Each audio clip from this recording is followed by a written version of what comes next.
विनाश की राह। गांव में एक बहुत पुराना कुआं था जिसे बहुत पवित्र माना जाता था। गांव के लोग मानते थे कि इस कुएं का पानी देवी देवताओं का आशीर्वाद है और किसी भी तरह की बुरी ऊर्जा इस पानी को दूषित नहीं कर सकती। एक दिन गांव की एक बहू पानी भरते समय गलती से अपनी छोटी चूड़ी उस कुएं में गिरा बैठी। आश्चर्यजनक रूप से कुछ दिनों के बाद उसने देखा कि कुएं के पास उसकी गिरे हुए चूड़ी का टुकड़ा सोने का हो गया है। यह देखकर वह बहुत खुश हुई और जानबूझकर कुएं में छोटी मोटी चीजें रोज गिराने लगी और सोना उत्पादन करने लगी। महिलाओं में बात तेजी से फैलती है, इसीलिए जल्द ही यह बात गांव की अन्य महिलाओं के बीच फैल गई और वे भी कुएं में छोटी वस्तुएं गिराने लगी ताकि उन्हें भी सोना प्राप्त हो सके। धीरे धीरे यह पूरे गांव में एक सामान्य प्रथा बन गई, सिवाय एक महिला के। उस महिला को भी अन्य महिलाओं ने उकसाया और समझाया, अरे तू क्यों नहीं कुछ गिराती है? उसने उत्तर दिया, जी बात यह है कि मैं अपने पति की अनुमति के बिना यह कार्य हरगिज नहीं करूंगी और जहां तक मुझे ज्ञात है वह अनुमति नहीं देंगे। किंतु ग्रामीण महिलाओं ने ऐसा वातावरण बनाया कि आखिर उसने एक रात डरते डरते अपने पति को पूछ ही लिया, खबरदार, जो ऐसा किया तो वह कुआं क्या ऐसी चीजों के लिए है?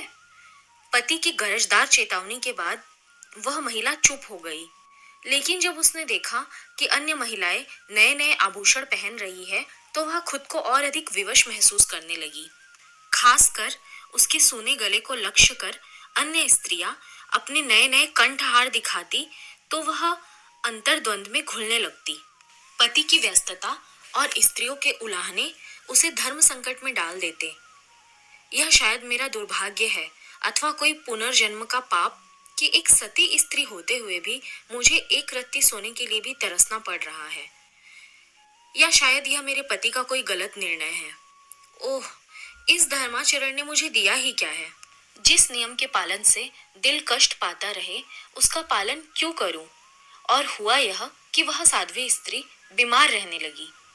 पतिदेव इस रोग को ताड़ गए और उन्होंने एक दिन ब्रह्म मुहूर्त में ही सपरिवार ग्राम त्यागने का निश्चय किया। गाड़ी में सारा सामान डालकर वे रवाना हो गए। सूर्योदय से पहले पहले ही वे बहुत दूर निकल जाना चाहते थे, किंतु अरे यह क्या? जो ही वो लोग गांव की सीमा से बाहर निकले, पीछे भयानक विस्फोट हुआ। पूरा गांव धू धू करके जल रहा था। सज्जन दंपत्ति अवाक रह गए। अब उस स्त्री को अपने पति का महत्व समझ आ गया।